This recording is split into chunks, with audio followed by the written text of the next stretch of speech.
2025 is packed with exciting new single-player games for PC, Xbox, and PS5. In this video, I'm showcasing some upcoming releases. Some are already available to play, while others are just around the corner. This isn't a ranking, just a list of games you'll want to keep on your radar. If I missed any, feel free to mention them in the comments. Now, starting off with the first one on our list is Hunger. What if your next extraction shooter felt more like an RPG? Hunger, from the creators of Hell Let Loose, drops you into a grim, alternate history Europe where the world's gone to hell. Instead of grinding for loot, you build a character over time, unlocking powerful abilities across special mastery trees. Whether you want to sneak through missions like a ghost, crack locks for loot, or go full guns-blazing bounty hunter, you've got the freedom to play your way and evolve that playstyle across dozens of hours. The game blends brutal melee combat with gritty experimental weapons, all set against a filthy, disease-ridden backdrop powered by Unreal Engine 5. PvE enemies called the Hunger are more than just filler. They'll challenge your tactics, drop rewards, and sometimes ruin your whole plan. Each match is built around unique quests, and once you're done, it's your call. Extract or risk more for bigger gains.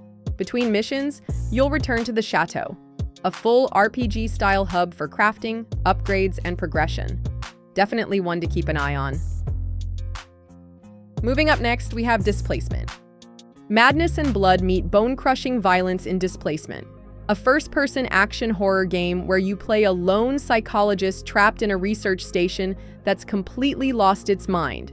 It's the first game from Obelisk Studio, and they're going all in with brutal melee combat, 20 different weapons, and some seriously gruesome execution moves that shift depending on what you're holding.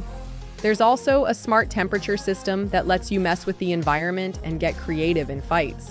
It's gritty, intense, and feels like one of those indie horror games that's about to catch everyone by surprise. As the story moves forward, your character starts losing their grip on reality and gains strange new abilities that change how you play. The game leans hard into progression, creepy boss encounters, and an atmosphere that's dripping with tension.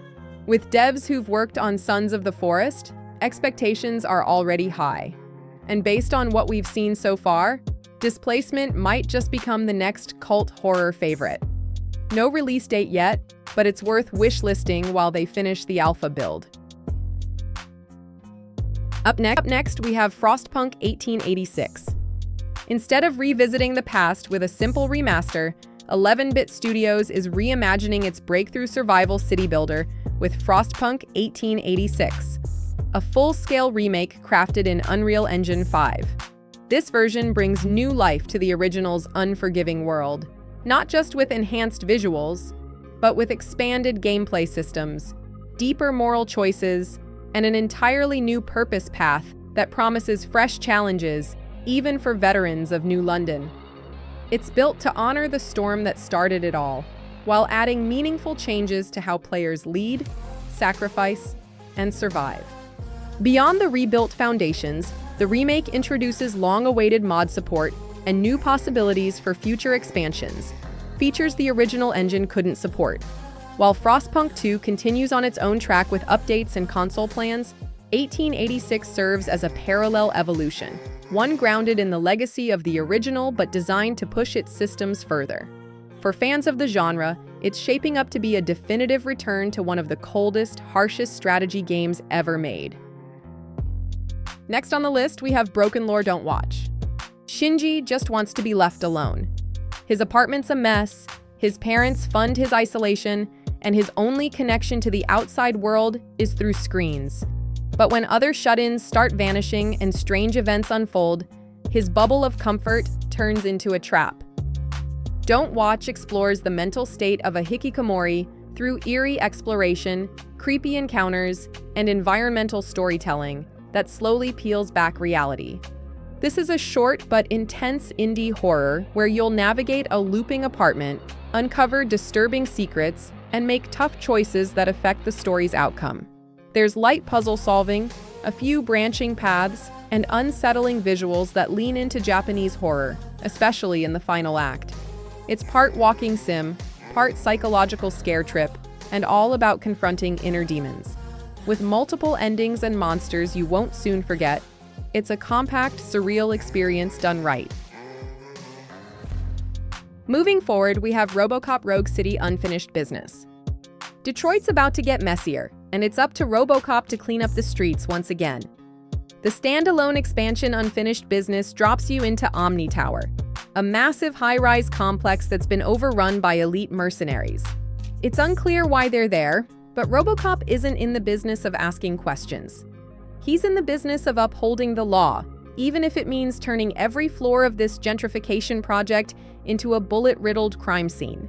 The expansion leans into tight vertical level design, with players clearing floor after floor in a setup that feels inspired by films like The Raid or Dread. Expect new weapons, brutal finishing moves, and a fresh set of missions that occasionally flash back to Alex Murphy's pre-Robocop days. These moments add a more personal angle, showing Murphy as a regular cop before he became the walking tank we know. While the main draw is still blasting bad guys in classic over-the-top fashion, these glimpses into the past offer something more grounded to balance the action.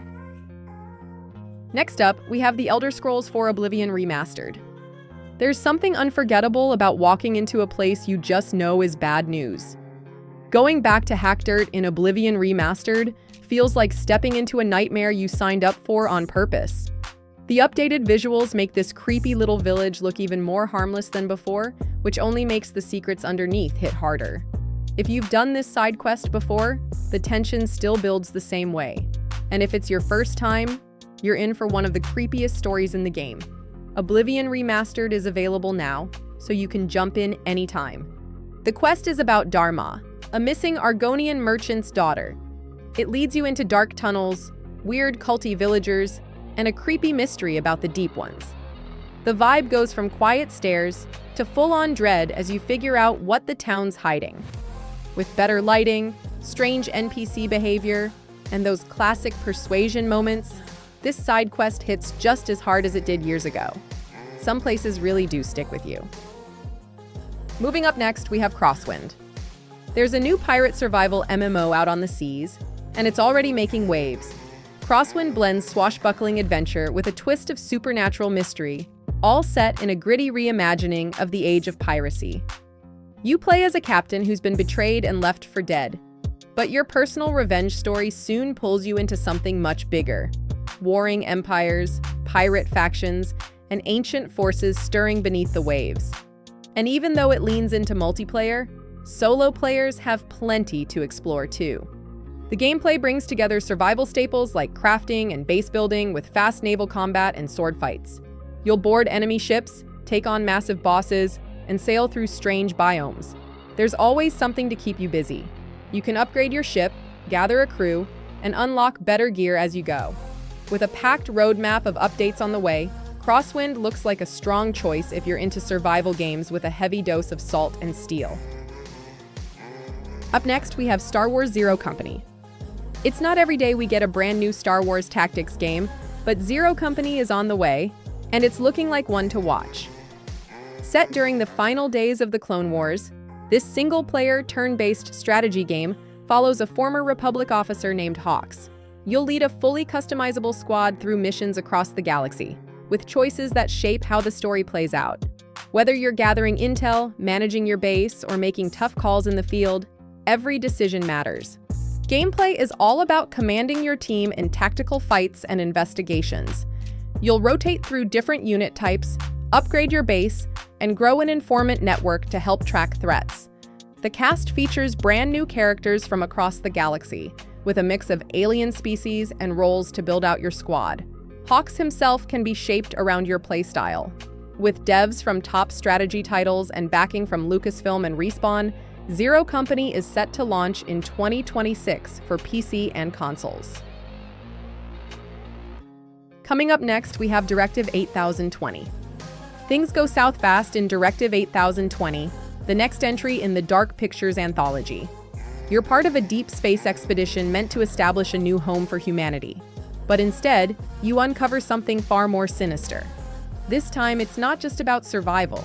It's about figuring out who or what can be trusted. And when mimicry is involved, the real enemy might be hiding in plain sight. Directive 8020 takes that same idea, but pushes it in a more cinematic direction. It's from Supermassive, so expect branching choices, tough calls, and moments where you have to decide someone's fate without knowing the full story. The horror doesn't rely on cheap jumps. It's all about the paranoia. Who's real, who's lying, and what happens if you guess wrong. With both games leaning into that fear of the unknown, the mimic concept still feels like one of the most powerful tools in storytelling. Next on the list, we have Clair Obscur Expedition 33. Not every RPG throws something this wild at you right from the start. In Clair Obscur Expedition 33, there's a figure called the Paintress who wakes up once a year, paints a number, and everyone of that age just dies. No warning, no way out, they vanish in smoke. This time, she paints 33, and that's when your squad decides it's time to stop the cycle. The story leans into surrealism and death magic, with a sense of urgency hanging over everything. Your crew is basically racing the clock on their own lives. Combat blends turn-based tactics with a few real-time touches, and a style that feels a little like Persona. You'll dig through ruins, uncover what happened to earlier expeditions, and try to make it far enough to break the curse. Between the heavy lore, bold art direction, and a team of doomed but determined characters, this one's shaping up to be a unique, dramatic ride. Clair Obscur Expedition 33 is out now on PC and consoles if you're ready to dive in. Moving forward, we have Ghost of Yotei. Revenge stories are nothing new in games, but Ghost of Yotei gives it a sharp twist by jumping 300 years ahead of Ghost of Tsushima and putting you in the shoes of a brand new lead. Atsu watched her family get wiped out by a brutal gang called the Yotei 6. She barely made it out alive, and now she's back with the same sword they used to try to kill her, taking them down one by one. Set in the rugged mountains of Izo during Japan's Edo period, the game blends stealth, swordplay, and firearms with a more open structure. You can hunt your targets in any order, train under hidden mentors, and build campfires wherever you need to regroup. Atsu's also being hunted, so there's a constant sense of pressure. Ghost of Yotei hits PS5 on October 2nd, with pre-orders already up and a few different editions to pick from. Next up, we have Anima Keeper. In Anima Keeper, you're not just fighting monsters, you're racing the clock. Every time you head out into this strange, crumbling world, you're up against warped beasts, desperate raiders, and the constant threat of collapse. If you don't make it back to safety in time, everything you picked up is gone. No room to hesitate. It's a first-person open-world RPG with spellcrafting, treasure hunting, and a weird twist. A ghost living inside your body. Magic plays a huge role, not just in combat, but in research and crafting too. You can build tools using magical anomalies and even dip into the astral realm to uncover lost lore. Every choice matters, and when the collapse hits, you'd better be ready for it. Coming up next, we have MindsEye. Not everything in Red Rock is as polished as it seems. In MindsEye, you play as Jacob Diaz, a former special ops soldier dealing with half-erased memories and caught between a powerful tech mogul and a corrupt mayor. The city's run by AI, surveillance is everywhere, and your neural implant might be hiding more than just trauma. This one leans hard into cinematic storytelling, with a mix of tight shootouts on foot, high-speed driving, and even aerial combat. The world's shaped by corporate greed, sentient machines, and choices that could impact all of humanity. MindsEye lands on all platforms June 10th, 2025. Next on the list, we have Motorslice. There's something oddly peaceful about tearing through a massive brutalist complex packed with killer machines. You play as P, a quiet but nimble girl sent in to clean up rogue construction bots using a chainsaw and a glitchy drone. It sounds simple, but when the halls stretch on forever and the machines are huge, nothing goes as planned.